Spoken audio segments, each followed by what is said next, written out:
Benchmark Brewing. This is a cool place. You know what? This would be the perfect place for Padres and Pints. It would. If only we had a guest. Yeah, if only. Tender, give me one of those micros. You got it. Woo! Thank you, my friend. Salute. Salute, salute. Salute.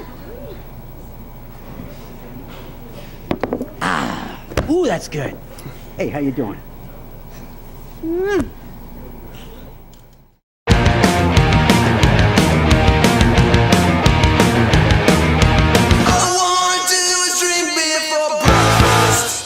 This is Rick here at Padres and Pints. We have one of the greatest guests of all time here, the chicken.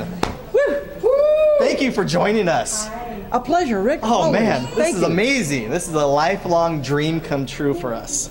Well, it is for me as well. I got to tell you, I've been following your casts. Very informative, very entertaining. And for this, I'm actually breaking in a new head. New head? Yes. Wow. That's amazing. Well, let me start out by saying you have not aged one bit over the years. You know, the feathers have not grayed, the beak's not sagging at all. What is your secret? Well, you know, I like to think I'm always at the peak of my career. Okay. But in that regard, I'm still a spring chicken at heart. And so, actually, you know, the way I feel about it is that my energy actually is derived from the energy of the fans. You know, when they're laughing, cheering, and whatever, at the ballpark, feeling all that energy come together, it's really enormous, and it kind of picks up your spirits. Yeah. So by now we all know the story about how you became the chicken. You were approached as a young San Diego State student. Nobody else wanted it, as you said. And so what I want to know is, what would you have become if you didn't become the chicken? Well, believe it or not, I would have actually tried out to be a sports writer or a sports broadcaster, or I would have worked in sports in some capacity. Since baseball was one of my favorite sports, I would have tried to work in a baseball front office in some ways. Who knows? If I started in college, I might be general manager of the Padres today. Oh, well, tell me, what would be the first move you would be making right now then if you were the general manager? Well, I would continue to invest in the farm department, in the farm system, because I really believe if you really look at some of the true long-term champions of the game, they always seem to build from within, from the ground up. And I really think a strong scouting system and a strong farm system together with excellent coaches and managers throughout the chain really builds a formidable spine, a backbone for the organization, and it flourishes, I think, and blossoms in the end. That was a lot more informative than I expected. I thought when you said farm system, I thought you were going to go with the farm roots, and so I was shocked by that answer. That's awesome. But you know, yeah, that's true. It could have been a funny answer, but I actually tried to give you a straight answer. I didn't even think of it. Chicken on the farm. But you know, if you look at the Giants, for example, you see, look at all the talent that they have that's homegrown. Yeah. You know, and so if you really look back in the history of a lot of champions, they seem to have a lot of homegrown talent. And take the Yankees. They say, okay, look at all the free agents they bring in. But if you really truly look at some of their superstars, they all came from scouting and from development in their own farm systems. Mario Rivera, Derek Jeter. If you want to go back a few years, Bernie Williams. You know, and it goes on. Yeah, definitely. So let's talk about one of the greatest sports marketing moments of all time, the grand hatching. So it was cool to see. I went back and watched it again. I've seen it many times, but I went back and watched it again, and it's cool to see the Astros. They were the visiting team that day. You did the egg right in front of the Astros dugout, and they were cheering you on. Yeah. You know, that's the visiting team, and then you saw all the Padres coming. They helped you get the egg off the Brinks truck. They carried you off the field once it hatched. You know, that's pretty cool. I don't think you would see anything like that nowadays. Well, let me tell you, since that happened in 1979, Rick, let me tell you, back then, all three television stations in San Diego interrupted local programming to go to Jack Murphy Stadium to show the grand hatching live. You can't even do that today because of licensing rights and broadcasting rights and what have you. But back then, all three stations interrupted local programming. It was a feather in my cap, I got to tell you. But it was an enormous situation, to say so myself. We sold out the Murph More than 47,000 people came out for that. The Padres were in 5th place. The Astros were in last place. And we were going up against the Del Mar Fair, which was a huge deal back then. Yeah. And we still sold out the place. So I got to tell you, for me, it was a magical moment. And getting a 10-minute standing ovation from the audience like that to debut my new chicken suit from that point forward, I tell you, it was really a moving experience for me. That's awesome. That's awesome. So nowadays, it seems like a lot of players are really uptight, and a lot of front offices are unwilling to take chances on things. Do you think, say you were a young chick now, just breaking onto the scene, would you be able to become what you have today? You bring up a very good point. That's a good observation, because nowadays it's probably more difficult to do things off the wall. Back in the 70s, when things were a lot looser, a lot more cavalier, and everybody was pretty much open to trying different ideas, like you suggested. Things flourished and found their footing and such. Nowadays, you're right. A lot of teams, especially in sports marketing, play it very close to the vest. You know, like we mentioned earlier, there are things like licenses and things that are team oriented for. I guess, you know, just like their thoughts as opposed to external thoughts. It's a different kettle of fish, so to speak, and. But it could still happen, but it's a lot more difficult these days. Yeah. So have you had any teams put the kibosh on any of your old bits that you used to do all the time because they thought it was a little bit too far out there or something? No. I've put the kibosh on a few of my bits because I've retired some gags over the years. You know, some things get dated and I move on. For example, back in the 80s, I used to have a Michael Jackson imitation that used to slay the audience. I don't do that anymore. You know, I mean that's pretty well passé. Probably wise. Yeah, that's true. That's true. But but one of the things I do notice though, whereas back in the 70s and the 80s and even the 90s, I used to do a lot more slapstick stuff. You know, I don't do as much slapstick stuff nowadays because some people think, oh no, that's too much over the top. It's too violent. You know, it's kind of like asking, hey, if the Three Stooges were here today, how would they be accepted? You know, hey Mo, you know. Yep, violence. Yeah, violence. Whoa. But back then, I used to. Back in the 70s, there was a lot of slapstick stuff. You know, Jerry Lewis style. You know, Three Stooges style, like I've mentioned. But and not as much today. But there's still a tinge of it, though. Yeah, absolutely. Okay. I got to ask, how are you and KGB today?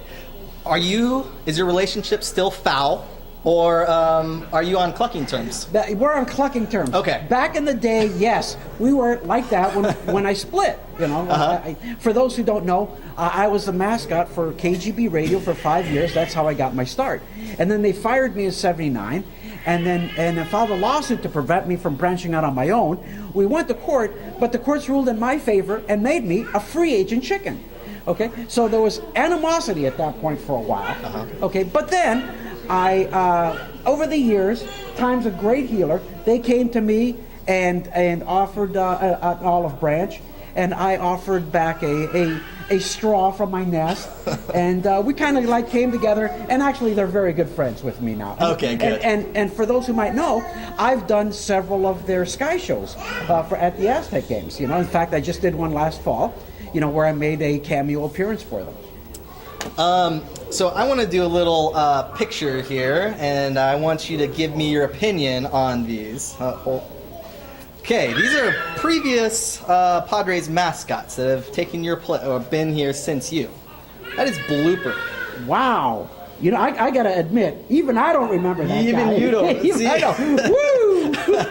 I'm embarrassed to say, even I don't remember that guy. I think he came shortly after you left. Okay. You, and he was only there for a couple seasons. I like the name Blue, B-L-U-E, Blooper, but wow, I just don't even remember that. Okay, and then we got here. We have the Friar. The Friar. Are you guys good buddies? Yes, absolutely. In fact, truth be known, the Padres asked me, I think it was about the late 90s, what kind of character. They were thinking of coming up with a character. I did not know about Blooper, but they asked me about a character. And they wanted to go with a Cookie Monster type or something else. And I suggested, I suggested to them to go with the Friar character, kind of like a Fred Flintstone thing. And so they went with it because, after all, I mean, it's on their sleeve. The character's on their sleeve. And so I decided, for them, I suggested you can march them in parades and you can walk them in the streets as promotions or have them in TV commercials. Everybody will know who he is instantaneously. And so they went with them, like I suggested, a Fred Flintstone type of character. It's a big costume, and the poor guy can't do very much in it, but it is a very good visual. Yeah. So speaking of which, you also, I hear you helped create the Philly Fanatic. Yes, believe it or not, a lot of fans do not know this. Back in the 70s, after I had been performing for about 4 years or so, the Phillies called me up and asked me, we want to do a character too. And so I consulted. They consulted with me several times in, I guess it was late 1977, December of 77, and again into the winter of 78. And I helped them put their character together. And we had several conversations over the phone. What kind of character should it be? What kind of guy they should get? What he should do? And that sort of thing. And a little sidebar. They asked me at the time, should we buy the copyrights to the character? They said, they want $2,500 from us for the character. And I suggested, you got to do it. You got to own the character. They did not take my advice. Several years later, as they decided to develop their character and grow it, the company started asking even more for the rights, the copyrights to the character, and they ended up eventually caving in and paying more than $250,000 for the copyrights to their character. They could have had it for peanuts, and they ended up having to pay a huge boatload for it at the end. So you've said in the past that Fenway and with the Yankees are two places where you've never performed. Is that still? I've performed in New York at Madison Square Garden and Rutgers University and all over there, and Shea Stadium, the old Shea Stadium. But I've never been to Yankee Stadium. And Boston, that is the only town in all of North America, not just America, but that includes Canada and Mexico. Boston is the only major city I've never performed in. I might be banned there and don't even know it. Woo! But I always thought chicken goes good with Boston beans. You would think so, right? But I think the reason is, Rick, is because over the years, the fans look great. They look like they are fantastic fans. It's the front offices that were really kind of low profile, very uptight about things. You know? That means the Celtics, the Bruins, or the Patriots, obviously, but and especially the Red Sox. The Red Sox traditionally always had very, very tight organizations that were afraid to do things because they were afraid. They told me they were afraid how the fans would respond. I said, I find the fans are fantastic. Yeah. But now they've loosened up a little bit. They've got the colorful jerseys. They got the jersey tops now, and now they actually do advertising in the outfield. I don't like any of that. Yeah. But anyway, but they do it, and now they even have a character themselves. I hear. Yep. So you've said in the past that once you hang up the feathers, the chicken is done. Yeah, kind of like Babe Ruth's number 3 or Gretzky's number 99. I don't know. That's my plan right now.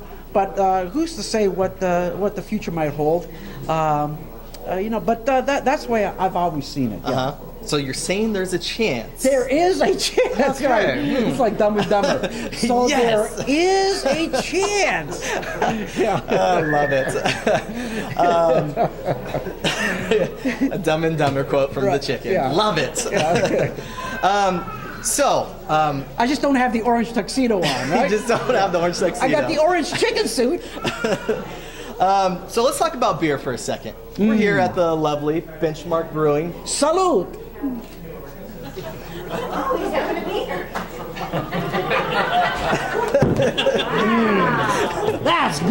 that good?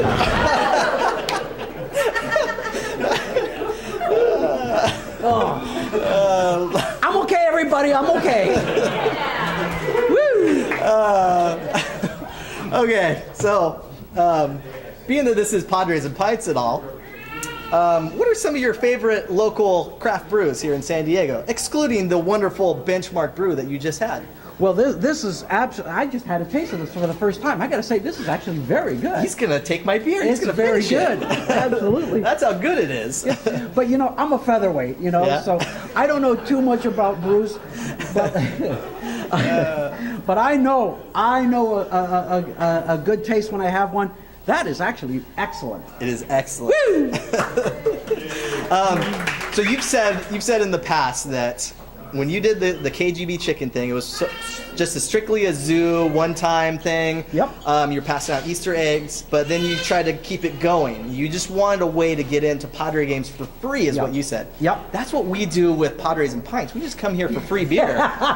Good one. See? Yeah, but when I started back in 1974, my stint was just to go to the zoo, give away candy Easter eggs to all the kids, but I was looking for a way to still keep my foot in the door at KGB.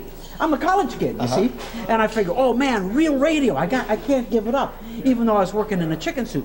But so I figured, let me go to opening night. I bet I could get into opening night for free with this suit. So I called up the Padres, told them my idea. They let me come down in exchange for a few plugs on the air, which I got them. And I started cavorting around the grandstands. And again, to give you an idea how it was in the 70s, even with the fans, they were so accepting. It was kind of like a Jimmy Buffett atmosphere, in the stadium. And people laughed and had a good time with it. And the next day, there was even a mention of it in the newspaper. And that was a big deal back then. Yeah. And woo, And so I just continued going to the games. And the fans started having more fun. And even the front office. The first year for Ray Kroc, bless his heart, he was a big fan of what I was doing because the customers seemed happy. They seemed to be laughing over the bits that I was doing, even back then, just in the aisleways there. And it just continued, and he was happy to keep me on, even though KGB was not affiliated with KFMB at the time, who owned the broadcasting rights to the Padres, So that's how it was. One radio station would say, let him have it, big deal. He'll be gone in a month when the heat comes here, and it's 100 degrees in there, But they let me continue, and the rest was chicken history. I'm not hungover, I'm just sick. Welcome to the Pints portion of Padres and Pints. We're here at the brand new Benchmark Brewing Company. And I am here with Matt. Matt, welcome to Padres and Pints. And welcome to Benchmark. Thanks for having us. Our pleasure. I would like to know, what is your inspiration behind Benchmark Brewing Company? Benchmark, well, the name comes from finding the benchmarks out in the world while we were out camping, and so that kind of drew in the entire theme to the place. But really the true inspiration is the beers, and my rule here is I only brew beers that I want to take home kegs of. Great, So, and it tastes delicious. I had the Thank you. IPA earlier. It was fantastic. thank you very much. So, how many beers do you have on tap? Right now we've got 6 beers on tap. We make four beers year round, blonde ale, brown ale, an oatmeal stout, and an IPA. And then today we've got our double IPA, San Diego's 71. What's the significance behind that name? We were named brewery number 71 in the county of San Diego when we started brewing by West Coaster magazine. 71. 71. What do you have in store? Being a new brewery in town, Okay. there's a lot of mountains to climb There to are a get whole your lot. name on top of the 71 breweries in San Diego. So what do you have planned? Sticking to rule number 1, only beers I want to drink personally, because that's the way that I make sure that the beers are the best they can be. But then we're gonna be coming out with all kinds of weird things on tap here. We're keeping the 20-gallon system alive here, and the spirit of the tiny little brewery. So we'll always, I hope to never repeat a recipe on that 20-gallon system, so we'll always have something unique and different on tap here. Great. And then we're also going to experiment a little bit with the big system too, because why not? So we will always keep the 4 year-round beers on tap, but I hope to always have something completely random and different available, and that'll generally lean towards the higher gravity beers as well. So Great. Well, you have a delicious IPA. Thank you very much. I'm going to taste many more beers after this. Good. And you're off to a great start. This place is beautiful. Thank you very much. The atmosphere is awesome. You got to come down, check out Benchmark Brewing Company. They've already had the San Diego Chicken visit and approve the beer, so you got to check it out. Matt, thank you very much for hosting Padres and Pints. Our pleasure. And until next time.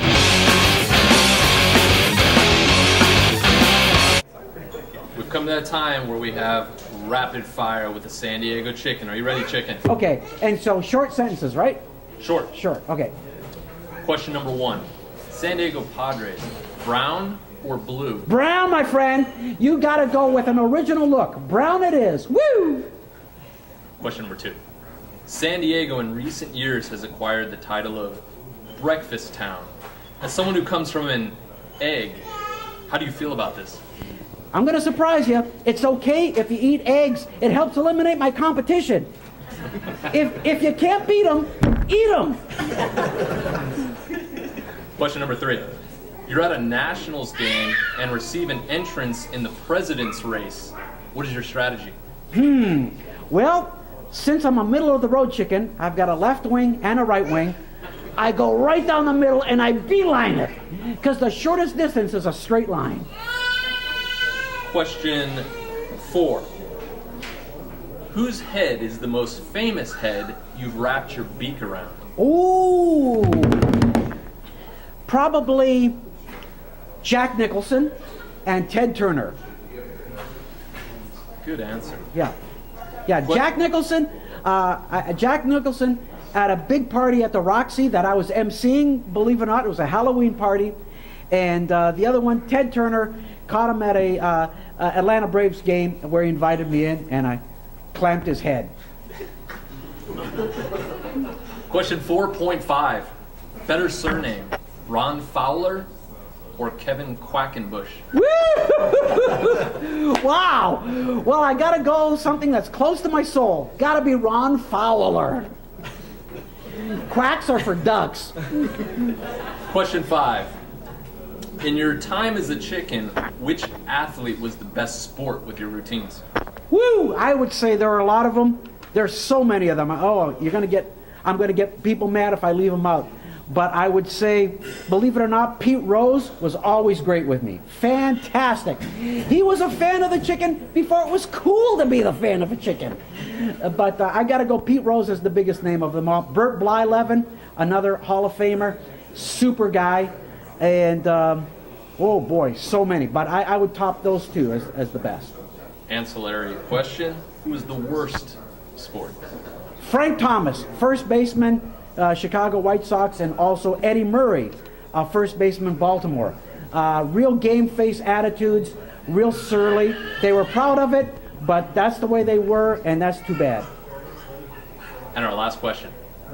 If the chicken believed in reincarnation, what would he come back as? Ooh, I would come back as, oh, you got me there.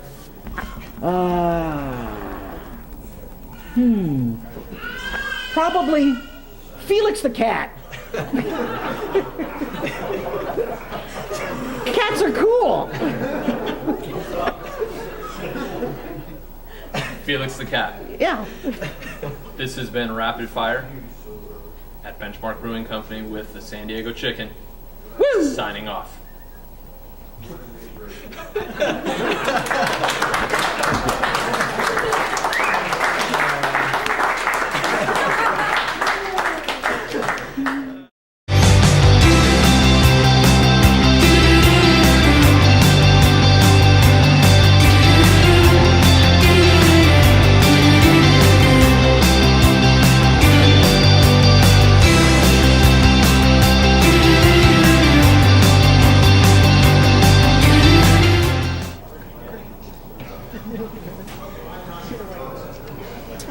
Benchmark Brewing. It's a cool place. Yeah, it's real cool. You know what? This would be a great place for Padres and Pints. If only we had a guest. Yeah. I couldn't hear you. I'm sorry. Oh, okay. I got you. Yeah. After you finish, I'll come in. I'm sorry. like,